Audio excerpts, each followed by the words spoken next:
estamos estudando o terceiro trimestre das lições da CPAD. Vamos estudar a lição 12. O título da lição é o banquete de Esther, denúncia e livramento. É o tema da nossa lição. É uma continuação das lições que nós temos estudado. Então procure sempre contextualizar com os alunos. Lembre-se das lições anteriores, em que um homem chamado Amã, ele teve uma ideia de conseguir recursos financeiros para o rei, 10.000 talentos, para botar no tesouro do rei. O rei estava envolvido em diversas guerras, por isso eu tenho colocado cronologias para vocês. Esse é o período da guerra dos persas contra os gregos. Vocês conhecem aquela história daquele filme 300, com essa história de Maratona, né? A guerra de Maratona. O homem que foi anunciar a vitória correu aqueles 42 quilômetros e morreu. Então surgiu essa corrida, né, clássica, e outras guerras que ele participou nesse período, sendo derrotado em todas elas pelos gregos, muitas delas pelos gregos, né? No geral, os gregos foram vitoriosos até que chega ao ponto que os gregos conseguem destruir o Império Persa. Então o Império Persa estava em dificuldade. Ele tinha conquistado muitas coisas, chegou até conquistar a Turquia. Depois da Turquia tem o quê? Tem a Grécia. E quando chegou na Grécia foi que ele ficou em dificuldade. Então o período histórico é esse. Ele precisando de dinheiro, Amã deu essa sugestão a ele, uma sugestão horrível, que era exterminar um povo. E o rei da Pérsia, que tinha um histórico, todos os reis da Pérsia tinham um histórico de tolerância, de serem simpáticos, de não cometer uma grosseria dessa, né? Ele aceitou essa proposta de Amã, sem saber que a sua rainha era judia. A mulher que ele amava era judia. Tá bom? Então nós vimos que Esther entrou na história, convidou o rei e Amã primeiro para um banquete, eles participaram. Depois Amã tentou enforcar, planejou enforcar Mardoqueu, foi na última lição. Acabou que Deus, foi uma ação divina, claro, ele tirou o sono do rei. O rei pediu para ler as crônicas, viu que Mardoqueu tinha denunciado uma trama para matar o rei, resolveu honrar Mardoqueu, sem saber do plano de Amã para enforcar Mardoqueu. Ele resolveu honrar Mardoqueu e acabou que Amã foi o homem que andou pela cidade honrando Mardoqueu. Quando acabou aquela honra, ele foi para casa aborrecido. Estando em casa, chegou, é a história de hoje. Vão chegar os eunucos chamando ele, vai para o segundo banquete. Então, essa é a história da lição. Na página 12, tem a lição 12, o banquete de Esther, denúncia e livramento. O texto áureo diz: como ribeiros de águas, assim é o coração do rei na mão do Senhor. A tudo quanto quer o inclina. Bom, o apóstolo Paulo, no Novo Testamento, ele deixa bem claro que não há autoridade se não for permitida por Deus. Todas as autoridades que se levantam têm uma permissão de Deus. Não significa que é a vontade de Deus, tá bom? Mas tem uma permissão de Deus. E os reis da Pérsia, eles tinham um histórico bonito. Lembre-se que Isaías profetizou sobre o avô de Xerxes I, chamado Ciro, e Ciro permitiu que Israel voltasse para Canaã. Então Deus tem controle sobre os reinos da terra. Tudo que está acontecendo no mundo hoje, Deus viu antecipadamente, ok? E anunciou nas Escrituras. As guerras que nós temos visto hoje contra Israel, se vocês têm visto hoje, dia 17/9, saiu notícia que Israel fez um ataque lá no Líbano, porque o Hezbollah, um grupo terrorista, fez diversos ataques ao norte de Israel, lançando foguetes. Tudo isso é profético, porque a Bíblia descreveu os últimos dias antes do arrebatamento da igreja como um princípio de dores, e que essas dores continuariam crescendo sobre Israel quando a igreja fosse arrebatada. Entra a grande tribulação, como dores de parto, essas dores vão aumentando. Nós cristãos temos que estar atentos, porque nós viveremos, muito provavelmente a nossa geração viverá esse princípio de dores, ok? Mas esse texto áureo é excelente. Ele deixa claro que Deus, ele tem controle sobre a história, ok? A verdade prática diz: devemos reconhecer as autoridades humanas, mas não podemos atribuir-lhes um poder acima do que elas têm. Há um Deus no céu. E aqui você pode citar um exemplo para os seus alunos. Vou citar aqui como exemplo no mundo comunista. Eu, quando aceitei Jesus em 1983, voltei para o Evangelho, né? Eu li muitos livros do irmão André, que ele levava Bíblias escondidas para os países comunistas. Então nós temos que respeitar e orar, por exemplo, pelo Putin, né?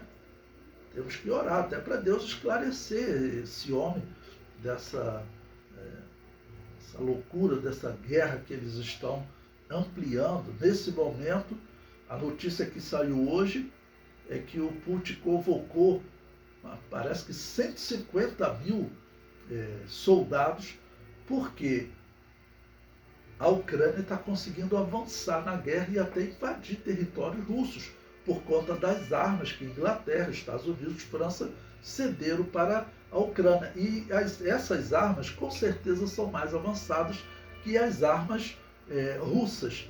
Os russos, eles não acompanharam a tecnologia dos Estados Unidos e Inglaterra. Não? Pois bem, hoje eu vou fazer algo diferente com vocês.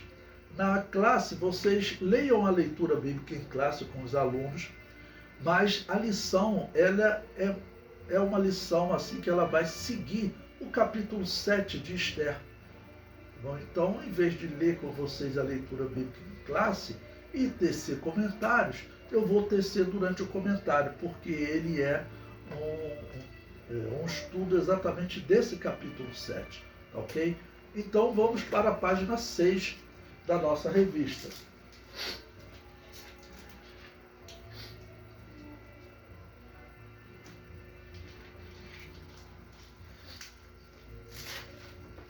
Introdução da nossa lição diz: na lição anterior, vimos como Deus agiu para alterar todo o cenário em Suzã.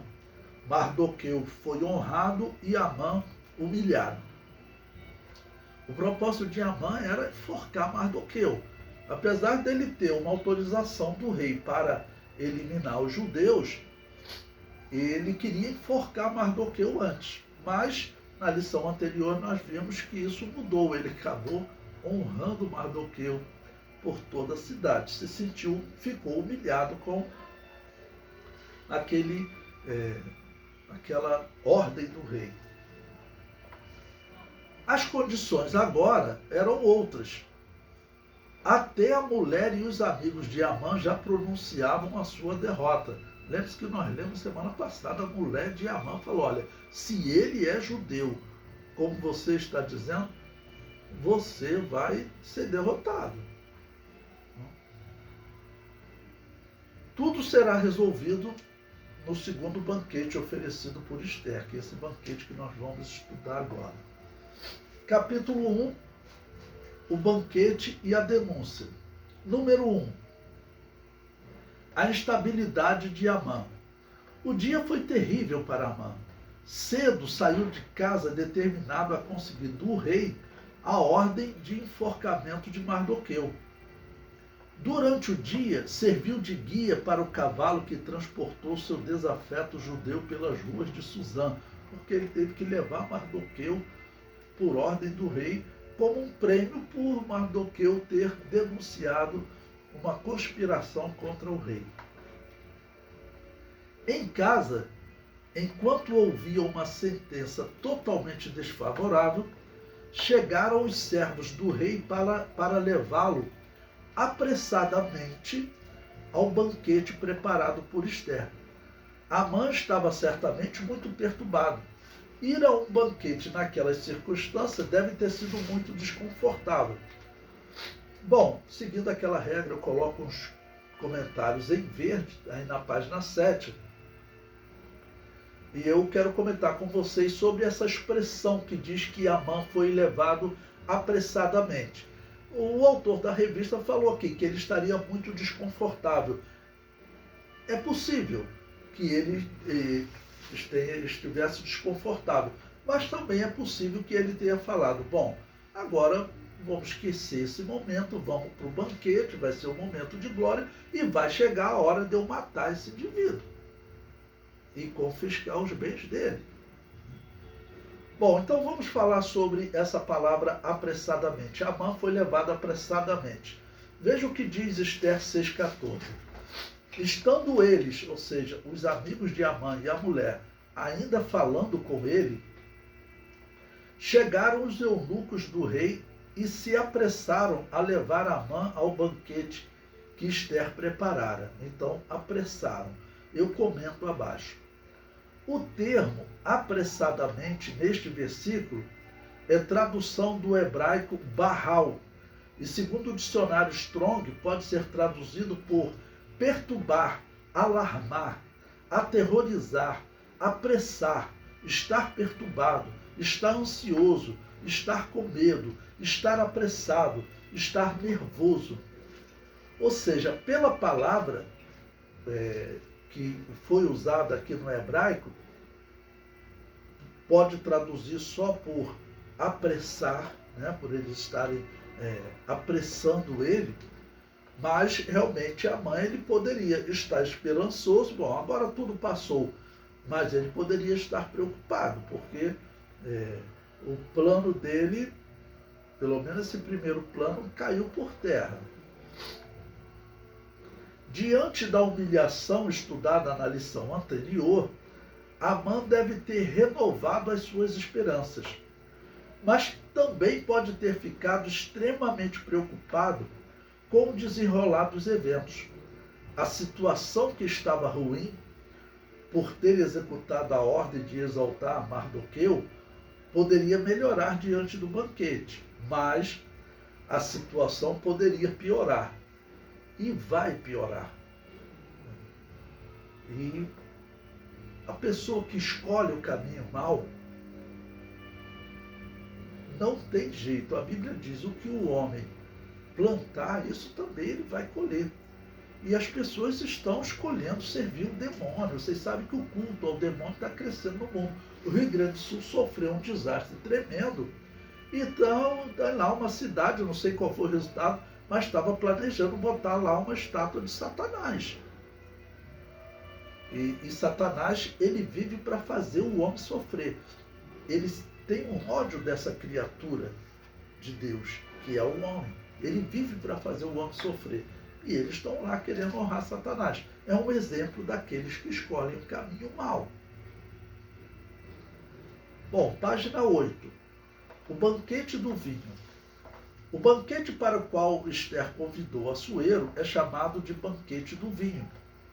O contexto é o reino da Pérsia, no qual, assim como nos demais reinos pagãos de toda a história, o uso do vinho era comum nas festas e banquetes. Vamos considerar, em Israel também era comum. Naquele período, eles, para se alegrar, eles bebiam vinho. No Novo Testamento, o apóstolo Paulo vai falar, né? Não vos embriagueis com vinho em que há contenda, mas enchei-vos do Espírito Santo. Ou seja, você quer se alegrar? Então, encha-se do Espírito Santo. O Antigo Testamento é enfático quanto aos seus terríveis males. Havia expressa proibição para os sacerdotes, numa demonstração da necessidade de se fazer uma clara distinção entre o santo e o profano, conforme acentua a Bíblia de Estudo Pentecostal. a abstinência total do vinho era condição para o voto do nazireado. Além disso, o texto veterotestamentário ressalta o belíssimo exemplo dos recabitas, que se abstiveram totalmente do vinho e foram honrados por Deus. Bom, esse ponto é importante, sem sombra de dúvida. Mas eu aconselho vocês a focar pouco nesse ponto. A aula, ela tem uns pontos, tanto de história quanto do hebraico, eu já passei para vocês, que eu acho que vocês devem enfatizar mais com os alunos, ok? O comentário prossegue. No Novo Testamento, o ensino é não se embriagar com vinho, mas encher-se do Espírito Santo. Efésios 5,18. Devemos fugir de toda aparência do mal e nos abster totalmente de tudo que não convém aos santos. Na página 9, ela vai para o item 3 agora, e nós vamos ler o comentário da revista e também ler o texto bíblico, como eu disse que está lá na leitura bíblica em classe, que eu não fiz a leitura com vocês, só para não ficar repetitivo. O ponto 3 diz: qual é a tua petição?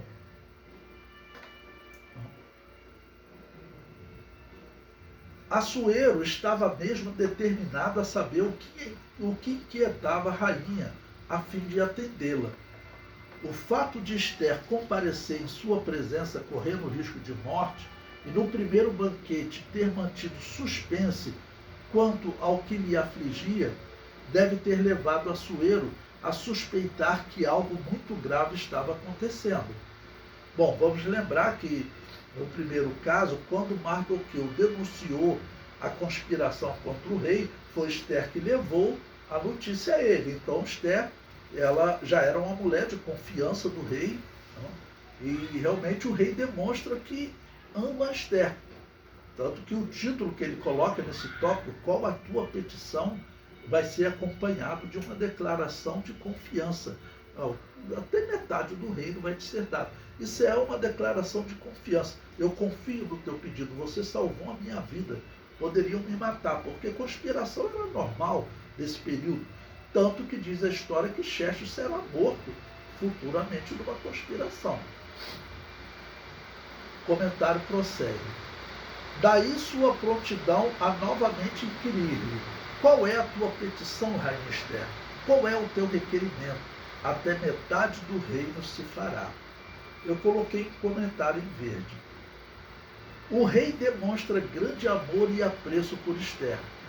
Com certeza ela era uma mulher virtuosa e atuava como esposa que apoiava o rei, que, como sabemos, estava passando por grande dificuldade financeira e acumulando derrotas para os gregos. Quando ele diz até metade do reino se fará, ele deixa claro o seu desejo de atender a rainha em tudo que ela pedir. Na página 10, diz: a essa altura talvez o coração da rainha estivesse acelerado. Claro, era um momento decisivo, né? Ela estava diante do rei e do algoz dos judeus, e teria que ser firme em sua declaração. Esther se revelou uma mulher forte e decidida, denunciando o mal a Amã. Bom, ele agora apresenta versículo 3 a 6 do capítulo 7. Vamos fazer uma leitura desse texto, desse ponto, e você vai explicando aos seus alunos, né? Versículo 3. Então respondeu rainha Esther e disse: se, ó rei, achei graça aos teus olhos, e se bem parecer ao rei, desse-me a minha vida. Olha o que ela diz. Certamente o rei, ouvindo isso, ele deve ter ficado preocupado. Ela já tinha avisado a ele de uma denúncia. Levou a ele uma denúncia que se comprovou, ele mandou matar aqueles homens da conspiração. E agora ela começa nesse coisa, dizendo: desse-me a minha vida como minha petição e o meu povo como requerimento. Ou seja, eu estou apresentando a minha vida nesse pedido, a coisa é séria. tanto o rei, certamente Amã também, que já tinha tido um dia desagradável, tá bom? Ele também deve ter preocupado. Por que, que a rainha está dizendo, esse é a minha vida? Versículo 4. Porque estamos vendidos, eu e o meu povo. Bom, até agora o rei não sabia que a rainha era judia, né?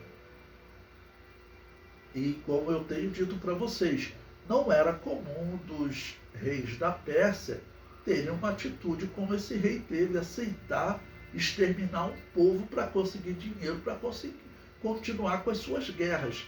Porque, claro, você manter um exército era muito caro. Era muito caro, ok? E no versículo 4, então, ela diz, porque estamos vendidos, eu e o meu povo, para nos destruírem, matarem e lançarem a perder. Se ainda por servos e por servas nos vendesse, calar-me-ia, ainda que o opressor não recompensaria a perda do rei. Bom, quando nós lemos essa história, nós ficamos pensando como a rainha poderia estar falando, né? A rainha poderia estar falando só para o rei, mas em algum momento ela poderia virar para Amã também, né? Dizendo, né, que eu e o meu povo, né, estamos vendidos.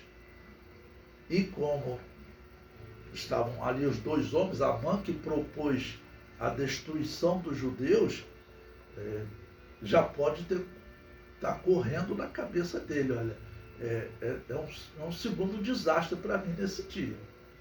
Mas é hipótese, né? O comentário prossegue. Provavelmente Amã estava com a atenção em alta. Tudo dando errado naquele dia que parecia ser de grande alegria. Ele começou o dia com grande alegria. Provavelmente eu vou chegar lá para o rei, ele vai me autorizar a enforcar esse Mardoqueu, né? Bom, a revista completa com o comentário, a mulher virtuosa sabe abrir a boca com sabedoria sem perder a compostura. E é verdade, tudo que Esther está fazendo, ela está demonstrando grande sabedoria. Okay? Fez um primeiro banquete, causou certo desejo no rei de saber o que estava acontecendo. Ela tinha a confiança do rei, porque salvou a vida do rei, vamos colocar assim. E o rei estava realmente amando essa mulher, por isso ele fez aquela declaração, né? Versículo 11. A fúria do rei contra a injustiça. Bom, a revelação do plano. Esther detalhou ao rei o que havia acontecido. O que ela queria era a preservação de sua vida e da de seu povo, os judeus. Porque estamos vendidos, eu e o meu povo, para nos destruírem, matarem e lançarem a perder. Bom, o rei, ele tinha culpa. O rei tinha feito algo feio. Ele não deveria ter aceito aquela proposta horrível, que não era comum nos reis da Pérsia. Ok? Então o rei também, ele já não está num estado de consciência bom.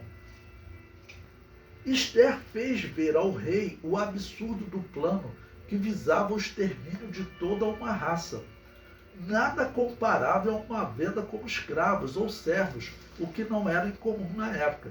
Se fosse isso, Esther disse que não incomodaria o rei. E agora a revista coloca a pergunta do rei. Quem fez isso? Será que o rei estava já na sua consciência, já estava passando na sua mente que algo parecido ele tinha aceitado? Qual era? Exterminar um povo. Amã propôs e ele tinha dito sim para aquela proposta. Ok? Então, número 2. Quem fez isso? A pergunta de Assuero pode parecer estranha. Não era razoável que não tivesse conhecimento da extensão do decreto assinado em seu nome. O que eu digo aqui é se ele estava ligando os fatos. Essa é a questão. Ele tinha conhecimento do decreto. Mas será que ele já está ligando a destruição do povo de Ester ao decreto que ele assinou? O comentário prossegue. Todavia, não se pode presumir que um rei ou qualquer governante saiba em detalhe tudo o que acontece em seu palácio ou jurisdição. Eu não gostei muito desse comentário da revista, não. O rei sabia do decreto de matar os judeus. Será que ele está ligando os decretos? Essa é a questão. Aquele decreto ele sabia. Aquele dinheiro, ele, claro, desejou aquele dinheiro para as suas guerras. Bom, o comentário prossegue. Às vezes até aos pais escapam fatos próximos de seus olhos. Não era de todo irrazoável, portanto, que Assuero estivesse surpreso com a notícia trazida pela rainha. Ou então a surpresa deveu-se ao fato de saber que se tratava do povo da rainha, já que até então Assuero não sabia que Ester era judia. De qualquer forma, era resultado do excesso de poder concedido a Amã. Mas, conquanto tivesse concedido amplos poderes ao Agagita, o quadro agora era outro. Assuero amava Ester. Amã foi longe demais. Bom, eu coloquei aqui o texto para nós lermos o versículo 5, né?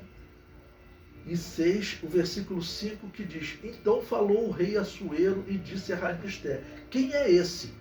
E onde está esse cujo coração o instigou a fazer assim? Ou seja, o rei, ele parece não estar ligando os fatos. Ele aceitou uma grande maldade, ele tinha conhecimento daquela maldade.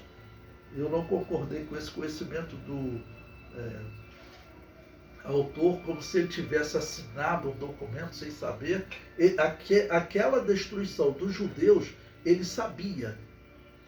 Ele desejou os 10.000 talentos. Então, ele sabia bem daquele documento. Tá bom? Mas o que parece com esse versículo é que ele não está ligando os fatos. Porque ele sabia que o documento que ele assinou foi por instigação de Amã. E aqui ele está perguntando, né, onde está esse cujo coração instigou a fazer isso, a destruir o seu povo? E agora vem a parte que vamos considerar a mais chocante. Ester vai dar a resposta. Será que ela dá a resposta olhando para o rei? Ou, eu acredito que provavelmente ela olhou para Amã e disse: o homem, o opressor e o inimigo é este mau Amã. Irmãos, aí a continuação diz: então Amã se perturbou perante o rei e a rainha. Ou seja, se ele tinha alguma preocupação pelo mau dia que ele teve, como eu disse para vocês, não dá para saber se ele veio para o banquete com esperança, aquilo tudo acabou, ou se ele veio preocupado. Será que tem mais alguma coisa? O que ele ouviu agora, eu matar o povo da rainha e a rainha? Não? Bom, eu deixei aí para vocês aquela cronologia desse período histórico e é importante para você enfatizar as derrotas que o rei estava tendo. Olha, houve uma derrota na Batalha de Maratona em 490. Em 486 ele se tornou rei. Em 483 ele depôs a rainha Vasti. Em 480 ele sofreu uma das piores derrotas da história para os gregos, que é a derrota de Salamina, porque foi uma derrota de estratégia dos gregos, de inteligência. Os persas foram humilhados. Ele, Xerxes, foi humilhado. Não? Em 479, Ester se tornou rainha da Pérsia. Ainda em 479, os gregos derrotaram Xerxes de novo numa batalha chamada Batalha de Mícale. Em 476, os gregos derrotaram Xerxes de novo na Batalha de Eurimedonte. E em 474, que é o ano que nós estamos estudando, surgiu, que é o 12º ano de Xerxes, veio o plano de Amã para destruir Israel. Então, essas derrotas induziu esse rei a aceitar a proposta de Amã, ok? De exterminar um povo. E agora o que ele ouve é que o povo da rainha está, vamos dizer, decretado de ser exterminado. Quem é esse? É esse mau Amã. Esther apontou. Bom, a mulher amada. Okay? O homem, quando se apega à mulher, vamos considerar, Deus criou o homem e ele deixou bem claro que o homem ele não vive bem sozinho. Assim como a mulher também não vive bem sozinha. O homem ele não é completo se ele não tiver uma mulher, como esposa, claro, né? E a mulher também não é completa se ela não tiver um esposo. O homem e a mulher eles se completam. Então, ele encontrou a mulher que é aquela mulher falou, essa mulher me faz bem. E ele declarou amor a Esther e disse, até metade do reino vai te ser dado. Ou seja, eu vou atender o que está te incomodando. E ela fala agora que o que está incomodando era a morte dela. Por isso ela disse, eu dou a minha vida. Era até a morte dela, porque Amã queria exterminar o povo dela. Ou seja, nesse momento, muito provavelmente, o rei ligou a história. E aqui eu digo, pelo histórico dos reis da Pérsia, muito provavelmente a consciência desse rei doeu. Ele precisava de dinheiro para as suas guerras, mas aceitar o extermínio de um povo era feio. Então, provavelmente, a sua consciência doeu. E aí, aumentou a ira contra Amã, porque ele vai dizer, esse indivíduo me induziu a cometer uma atitude horrível, uma coisa feia. Bom, eu coloquei aí para vocês também, no hebraico, o significado dessa palavra mal, que ela usou para descrever Amã. Eu comento aí, no final da página 12, né? O termo hebraico nesse versículo traduzido por mal é raí. E segundo o dicionário Strong, pode ser traduzido por, na página 13, veja, ruim, mal, desagradável, maligno, pior que o pior. Pense em algo ruim. É pior do que isso, tá bom? Grosseiro. Esse é o significado dessa palavra para descrever Amã. Eu comento também, o termo hebraico deste versículo, traduzido por perturbou, porque Amã se perturbou, né? É baiat. E segundo o dicionário Strong, pode ser traduzido por aterrorizar, espantar, cair sobre, ou seja, tem aquela expressão caiu-se, né? Desalentar, ser tomado de súbito terror. Eu acho esse último significado excelente. Ele foi tomado de um súbito terror. É um susto, porque o que nós sabemos sobre esses imperadores? Mesmo o imperador dos persas, que era um dos imperadores, um dos reis, historicamente falando, mais tolerante. Ciro, ele é citado na história como exemplo de tolerância religiosa. Ele não fazia como os gregos. Os gregos, quando vencerem os persas, tá bom? Eles vão querer impor a religião deles, o culto deles. Já os persas não. Eles falavam o seguinte, olha, cada um cultua o seu Deus. Era um povo de característica assim, tolerante. Ok? Mas o que esses reis falavam, se algo aborrecesse ele mandava matar. Por isso que a rainha Esther tinha entrado com muito cuidado na presença dele.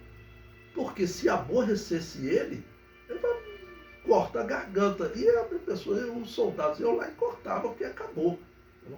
Então, Amã ficou perturbado. A coisa virou de lado, porque a Esther, a rainha, que Amã sabia que provavelmente ele sabia que ela era amada do rei, até pela forma como participou do primeiro banquete, a Bíblia está descrevendo o resumo, mas provavelmente O rei, né, estava a todo momento mostrando seu amor pela rainha. E agora a rainha aponta ele, falando: esse é mal. Tá bom? Pegando o significado da palavra mal, desagradável, maligno, grosseiro, pior do que o pior, ok? E ele, então, foi tomado de súbito terror. No final da página 13 tem o item 3, a terrível reação do rei. É provável que a consciência de Assuero tenha sido ativada quando ele entendeu o tamanho da injustiça feita aos judeus, o povo de sua rainha. Eu comento: certamente o rei já se encontrava com a consciência pesada por aceitar o valor de 10.000 talentos do saque aos judeus. Quando foi anunciado ao povo o decreto do rei, o texto bíblico diz: porém a cidade de Suzã estava confusa. Por quê? Porque haviam muitos judeus, e vamos considerar, os judeus eram um povo que as pessoas viam que eles eram abençoados por Deus e serviam com fidelidade. O judeu correto, né? Bom, existe judeu desviado, assim como existe cristão desviado. Mas a regra era o povo correto. Até porque o povo de Deus, quando está vivendo dificuldade, em tribulação e opressão, como eles viviam, né?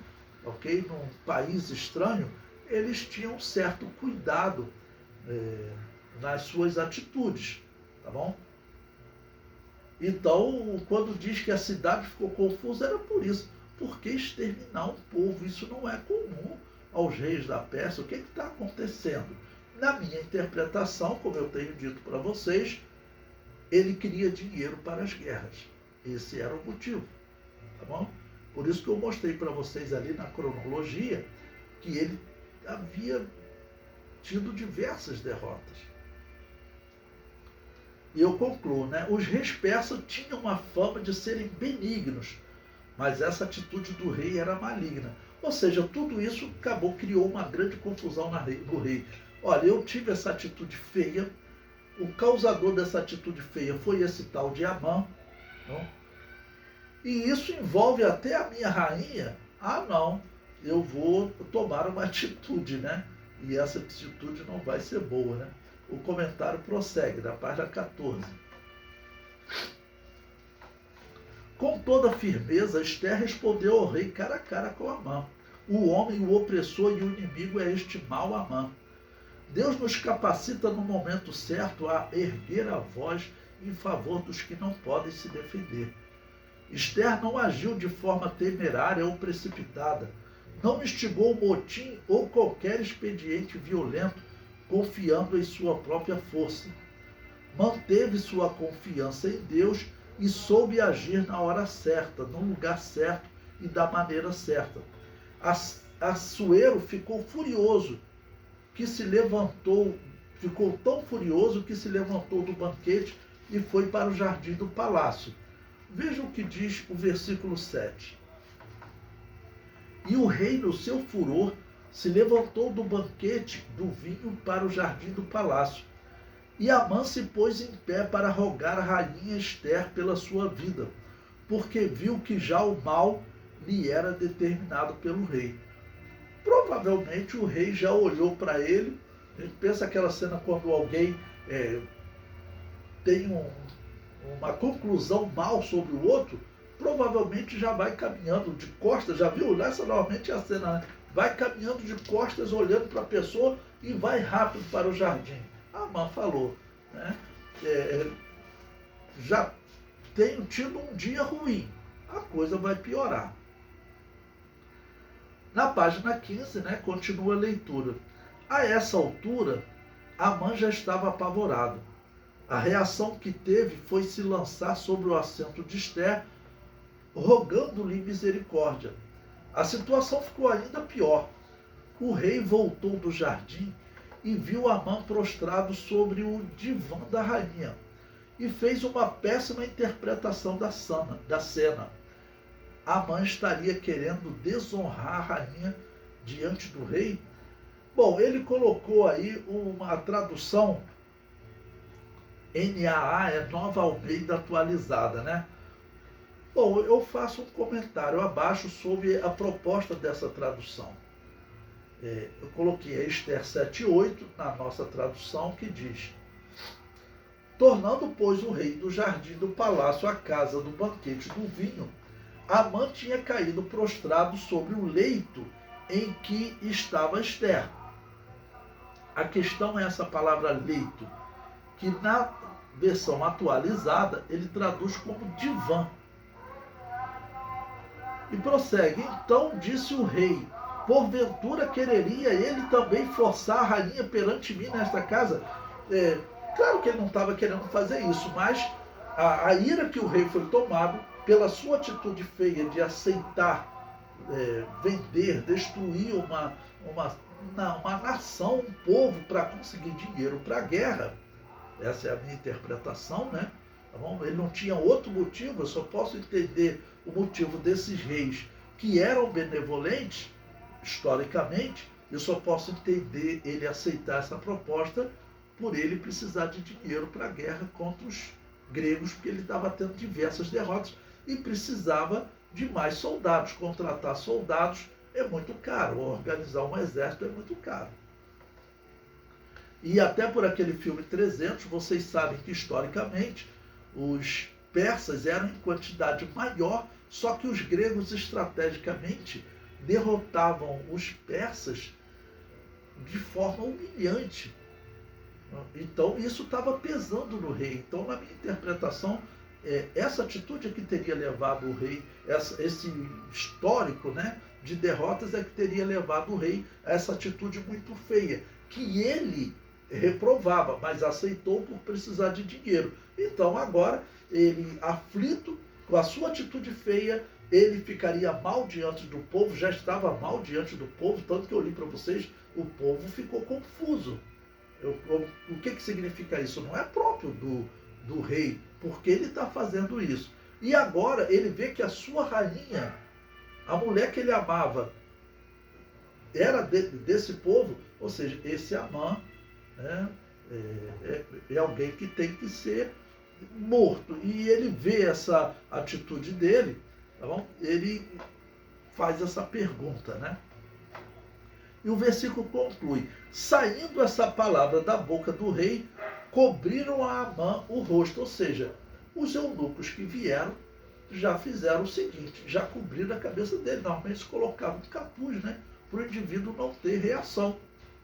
E vai levar ele para o lugar de morte. Bom, eu comento aí a questão do hebraico, dele traduzir por divã. Eu comento. O termo leito neste versículo é tradução do hebraico bitá, que segundo o dicionário Strong, pode ser traduzido por cama ou leito. Eu acho que divã não se encaixa aqui, né? A versão atualizada,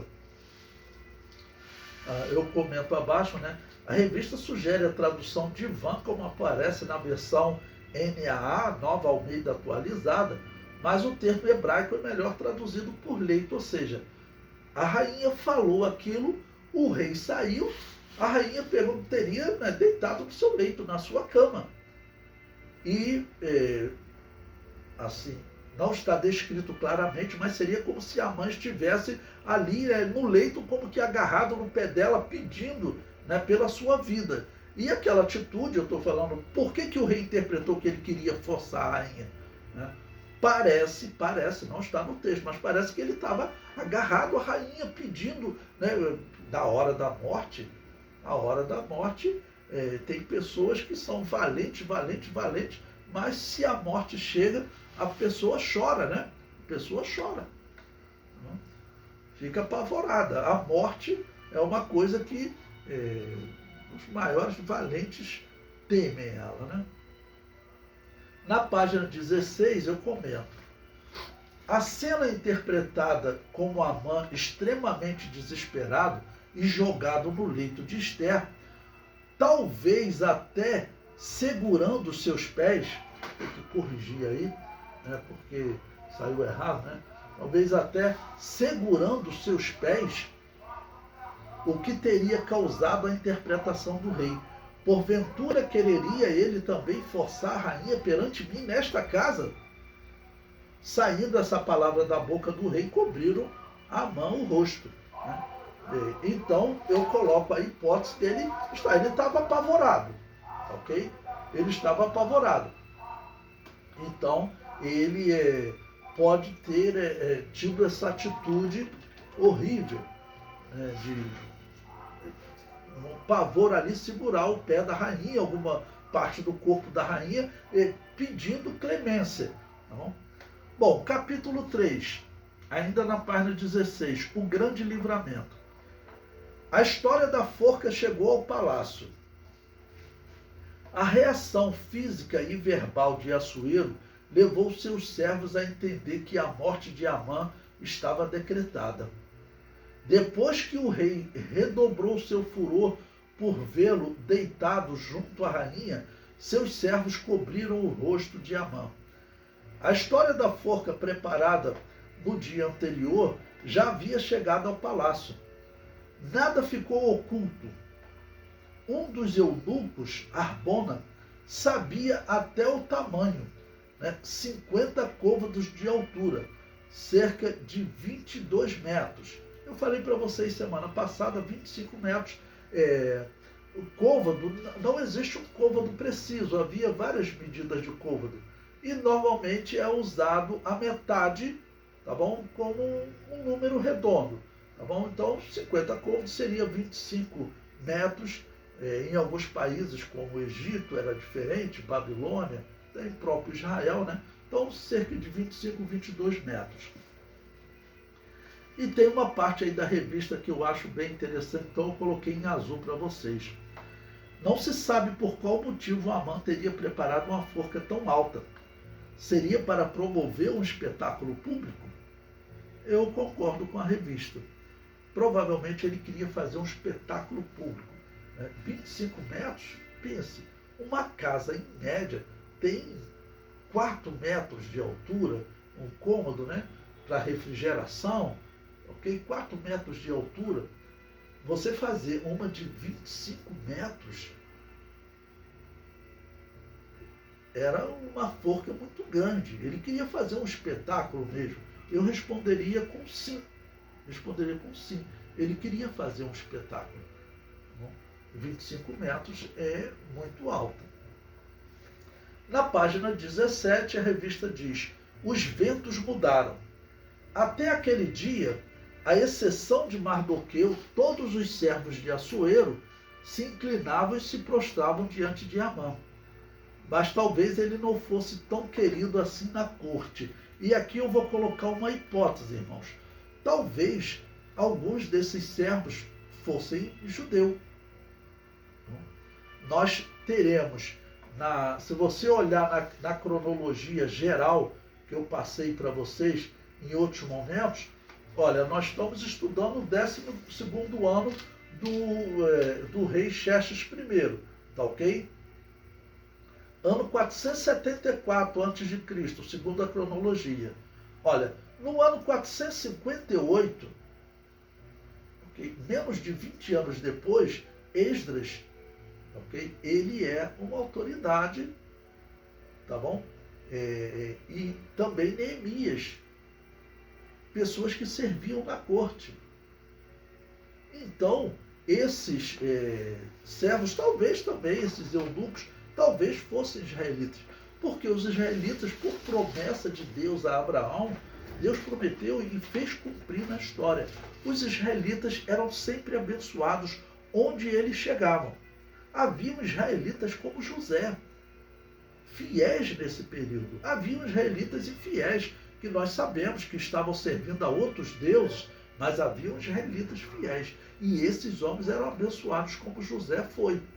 E esses homens eram bem vistos como José era bem visto. E prosperavam como José prosperou. Então, o que aconteceu com José, com Esdras, com Neemias, poderia ter acontecido. Esses homens talvez fossem até israelitas e estivessem nessa preocupação, juntamente com Mardoqueu. Então, quando eles viram a coisa se virar contra Amã, Estou colocando uma hipótese, né? Talvez eles fossem persas mesmo. O que eles vão fazer imediatamente? Eles vão partir para pegar esse homem, né? O comentário prossegue. Bastou uma oportunidade para um dos oficiais do rei ter a iniciativa de sugerir sua execução, informando Assuero da forca preparada por Amã para Mardoqueu. Ou seja, o rei já está irado. Olha, ele preparou aí uma grande forca de 25 metros. Em ambientes de poder, às vezes impera um certo sistema de conveniência. Muda-se de lado com muita facilidade. Talvez Harbona, o eunuco, né, até tenha feito parte do grupo de servos do rei que denunciou Mardoqueu para Amã. Ele está colocando essa possibilidade. Eu digo que Harbona talvez fosse até um judeu, né, que tivesse preocupado, mas a gente não tem certeza, né? São hipóteses. Ele colocou uma hipótese, eu coloquei outra. Agora, soube ser bem perspicaz para sugerir a forca para seu ex-superior. Ele não apenas informou ao rei que havia uma forca preparada por Amã para Mardoqueu, mas foi sutil ao dizer aquele que falava para o bem do rei. Ou seja, ele está dizendo, olha, Mardoqueu, está dando testemunho de Mardoqueu. Essa forca aí foi preparada para aquele homem que falou bem de você. Mas mais um motivo do rei. Poxa, esse homem quer matar o povo da minha rainha. E ele, né, tinha preparado uma forca até sem minha autorização, porque ele mandou preparar a forca e depois foi falar com o rei. Quando chegou lá, a situação mudou. O rei mandou honrar Mardoqueu. O rei nem sabia da forca. Ele mandou preparar a forca sem falar com o rei. É mais um motivo, né, para aquela pessoa que escolhe o caminho mau. É o que o ímpio, né, normalmente faz. Ele escolhe o caminho mau, está plantando uma semente ruim. Vai colher coisa ruim. E ele continua. A insinuação foi explícita e o rei logo acatou. Bom, aí deixei aí um auxílio da vida cristã, que ele fala da trama maligna de Amã, voltou-se para ele. E eu deixei em azul aí, na página 18, a citação que ele faz de Provérbios 26, 27, ensina que se uma pessoa fizer uma armadilha para outra, ela própria cairá nela. Isso se cumpre principalmente no reino de Deus. Quando Deus vê o ímpio preparando algo contra o seu servo, Deus faz aquela armadilha cair contra ele mesmo. E a conclusão? Deus não tem prazer na morte do ímpio, mas que ele se converta e viva. Ou seja, Deus não tem prazer na morte de Amã, mas esse homem mau, ele vai ser morto, né? E prossegue, é o espírito rebelde contumaz do homem que o leva à perdição. Amã deu lugar ao ódio e planejou de forma implacável e cruel a morte de Mardoqueu e de todos os judeus do reino da Pérsia. Foi enforcado na própria forca que preparou. Que o Senhor guarde nosso coração de toda a maldade. Ou seja, infelizmente, às vezes ocorre até no reino de Deus uma determinada concorrência e às vezes um ministro trabalhando contra outro ministro, um cristão trabalhando contra outro cristão, um membro, né? Mas, irmãos, que esse sentimento esteja longe de nós. Que esse sentimento esteja longe de nós. Nós cristãos temos que clamar a Deus sempre para que Ele mantenha o nosso interior puro. O cristão é praticamente uma obrigação. Nós temos que dizer, o natural do cristão é um sentimento puro. Às vezes o cristão prefere levar prejuízo, tá bom? Mas não reagir a determinadas coisas que se faz contra ele, que se fala contra ele. Tá bom? Então, principalmente, buscarmos a pureza. E, em segundo lugar, saber que aqueles que estão planejando coisas contra nós, Deus está olhando isso tudo. Tá bom? Deus, Ele cuida dos seus servos, Ele protege os seus servos contra as ações dos inimigos. ok?